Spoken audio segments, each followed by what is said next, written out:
Hey friends, my name is Priyanka. आज हम इस वीडियो में बात करने वाले हैं quarantine rule and challenges and facilities. हाँ जी दोस्तों, मैं आप सभी को अपनी पिछली वीडियो में बता चुकी हूँ कि अगर आपके पास GDRF और IC अप्रूवल नहीं है तो कैसे आप दुबई और अबू धाबी और आइलैंड आ सकते हैं। अब बात करते हैं यहाँ आने के बाद आपको किन किन बातों का ध्यान रखना है और यहाँ पर क्वारंटीन रूल क्या क्या हैं। चलिए बात करते हैं दोस्तों।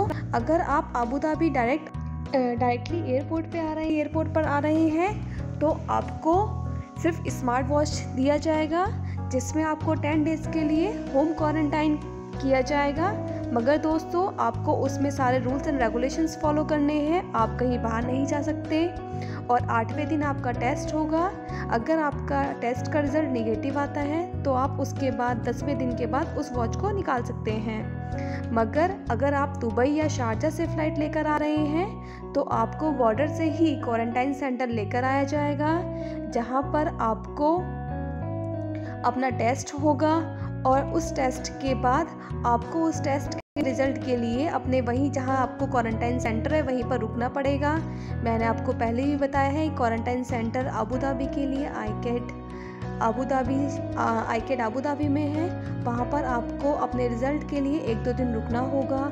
अगर आपका रिज़ल्ट निगेटिव आता है तो और आपके पास अपना अकोमोडेशन है जो कि शेयरिंग नहीं है, तो आप उस स्मार्ट वॉच को बांधकर वो आपको रिलीज़ कर देंगे, जिसके लिए आपको 8वें दिन आकर फिर से अपना टेस्ट कराना होगा। और अगर आपका 8वें दिन वाला टेस्ट का रिज़ल्ट जो कि 9 या 10 में आएगा वो निगेटिव आता है तो आप उसके बाद उस वॉच को वापस करके आप फ्री हैं, आप फिर कहीं भी जा सकते हैं, जो भी रूल्स एंड रेगुलेशंस को फॉलो करते हुए। दोस्तों, जिनके पास जो लोग शेयरिंग अकोमोडेशन में रहते हैं उन लोगों को पूरे 10 दिन वहीं जहां उनका क्वारंटाइन सेंटर है वहीं पे रखा जाएगा, जहां पर आपको सारी सुविधाएं प्रोवाइड की जाएंगी, जिसमें आपका फ्री वाईफाई, आपका 3 टाइम्स का मील आपको मिलेगा, जिसमें आपका ब्रेकफास्ट, लंच, डिनर मिलेगा। अगर दोस्तों आपके पास अपने कोई सामान नहीं है, जैसे कि आपको यहाँ पर कुछ स्मॉल स्टेशनरीज भी प्रोवाइड की जाएंगी, like toothpaste, brush, soap, shampoo and towel.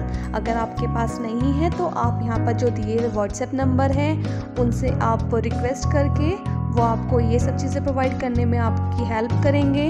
मगर दोस्तों याद रखें, जब तक आपका रिज़ल्ट यहाँ पर ये 8वें दिन आपका रिज़ल्ट टेस्ट करेंगे, जब तक आपका ये पूरा जो क्वारंटाइन प्रोसेस है अगर ये पूरा नहीं होगा तो आप कहीं बाहर नहीं जा सकते। अगर आप अपना प्लान कर रहे हैं अबू धाबी आइलैंड आने की तो आप इस बात को ध्यान रखें कि यहाँ पर 10 डेज़ का क्वारंटाइन है, जिसमें कि आपको कहीं बाहर नहीं जाना है। ये आप पे डिपेंड करता है कि अगर आपका अकोमोडेशन शेयरिंग नहीं है तो आप 2nd डे के बाद वहाँ रह सकते हैं, मगर आपको बाहर नहीं जाना है। अगर आप शेयरिंग अकोमोडेशन में रहते हैं तो आपको उसके लिए यहीं पर 10 डेज़ क्वारंटाइन रहना पड़ेगा, जिसमें आपको सारी सुविधाएं प्रोवाइड की जाएंगी। आपको इसमें कोई घबराने वाली बात नहीं है। यहाँ पर गवर्नमेंट की बहुत अच्छी सुविधाएं हैं, जिससे आपको कुछ भी परेशानी नहीं होगी। आपको सेपरेट रूम मिलेगा, सब कुछ क्लीन और पूरा हाइजीन का ध्यान रखते हुए ये हर चीज़ रूल एंड रेगुलेशन सब कुछ अच्छे से सब कुछ है, तो आपको ज़्यादा भी अगर आप इन प्लान कर रहे हैं अबू धाबी आइलैंड वापस आने की तो आप आराम से इन सब बातों का ध्यान रखते हुए आ सकते हैं।